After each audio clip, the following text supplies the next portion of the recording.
If you talk to a man in a language, he understands. That goes to his head.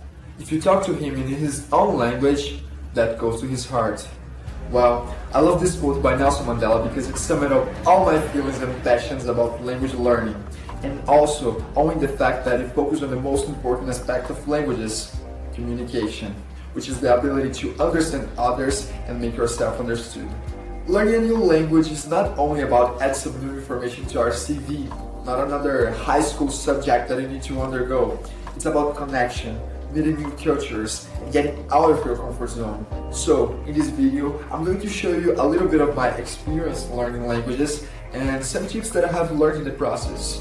Just remember that I'm not here to convince you that this is the method way to learn a language. I just want to show you what works for me and maybe help people who are struggling to learn a language in the traditional way, and perhaps encourage them in this new journey. So without further ado, let's get started.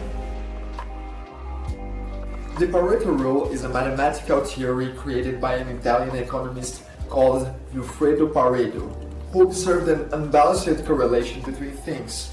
Pareto realized that 20% of people owned 80% of the nation's wealth.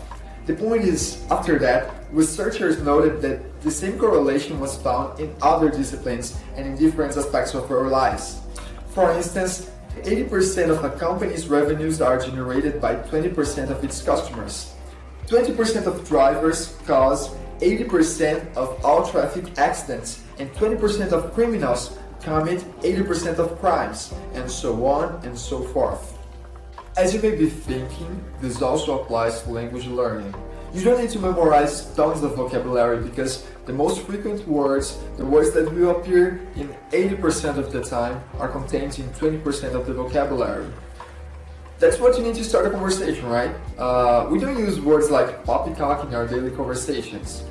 So they are useless at the very beginning stage of learning. We could agree that prepositions like at and in appear at least 100 times more often than words like purple or cat. That's why I always start by doing a word frequency list of the most frequent words of the language. I know it sounds boring, but that's the fastest way I found to get through the first stage of learning and start speaking as quick as possible. I try to start by the top 1000 most frequent words. First, I write them down, meaning and word together. You can easily find these lists on Google. Just search for word frequency list and then the name of the language you want to learn. Secondly, I record audios of myself pronouncing them. Dire, dizer, elle, ela, devoir, ter que, and finally, I listen to them before falling asleep. This helps me to memorize quickly and useful words and prepositions, giving me a clue of what I'm going to encounter.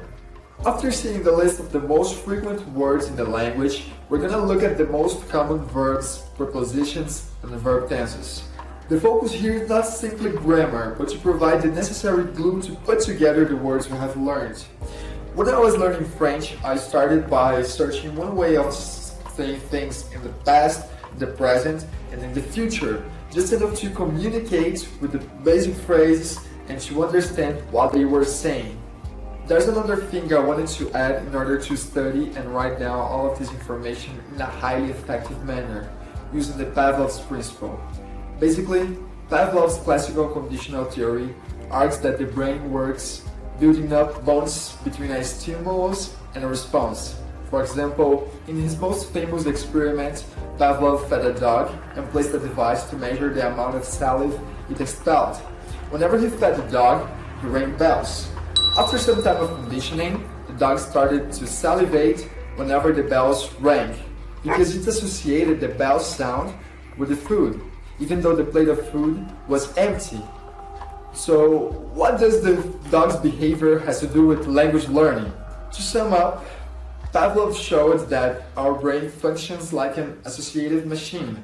That's why we should provide information to go along with the content we are learning, because it will make it easier to remember it later. Since one idea triggers others, we must give our brain a source of context to grasp on, increasing the stimulus to the same response. Facial expressions, gestures, different kinds of colors, notations, and pens will all help you more than a boring monochromatic notebook written in an orderly manner. We arrived at the most exciting part, in my opinion. In this step, after learning the essential vocabulary and structures, we're going to finally delve deep into the language. There are a plethora of content on the internet. It's only a matter of finding what you enjoy the most. You can listen to songs. Dit proche, t'es d'idées quand les problèmes ne viennent pas seuls. Qui dit crise, t'es du monde. Dit famine et dit tiers-monde. Qui dit fatigue, dit réveil. Encore sous de la veille. Alors on sort pour oublier tous les problèmes. Alors on danse. Listen to podcasts, watch series, and start interactions with native speakers. But what I highly recommend that you put on your language learning routine from the very beginning is reading. And there are several reasons for that. They are a huge source of vocabulary in context, like I explained before with the Pavlov experience. Context really matters when it comes to learning.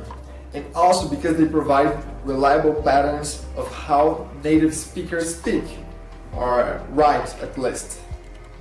If you are lucky, you can find books for language learners. These books usually have adapted content and definitions guide at the bottom of each page. They also may have a classification that goes from A1 to C2, covering the pretty basic levels to the advanced ones. I also like to buy comics or graphic novels, because if you don't know some words, you can figure it by the context and make it easier. The only problem with books is that they can't speak, so they won't help you so much with your pronunciation skills. That's where the other resources come in handy. The last but not the least. Well, when we are learning a language, it's almost natural to think in ways to use it. And I know perhaps a lot of you, like me, don't have money to go there and travel to the country that speaks your target language just for the sake of practicing. So I want to show you two resources, two apps that help me to find partners to have conversations and exchange experience. One of them is Tandem and the other is Speaky. Both are free and have paid versions. You can talk with whoever you want, from Greek to Mandarin. The only bad point is you have to be patient, because sometimes people don't answer you, or worse, they think you are there to have some kind of relationship. And if you have a little bit more money to spend, you can use apps like Cambly or italki, where you can find tutors online to talk and correct your mistakes, which I think is a valid experience, but that's not my case. Just remembering that I'm not being sponsored by anyone, unfortunately. Well, I hope you enjoyed this video. I tried to pass on my experience learning languages, and if you have any questions, suggestions, constructive criticism, leave a comment and I will answer as soon as possible. If you like the content, click the button down below and subscribe to the channel. See you next video. Bye.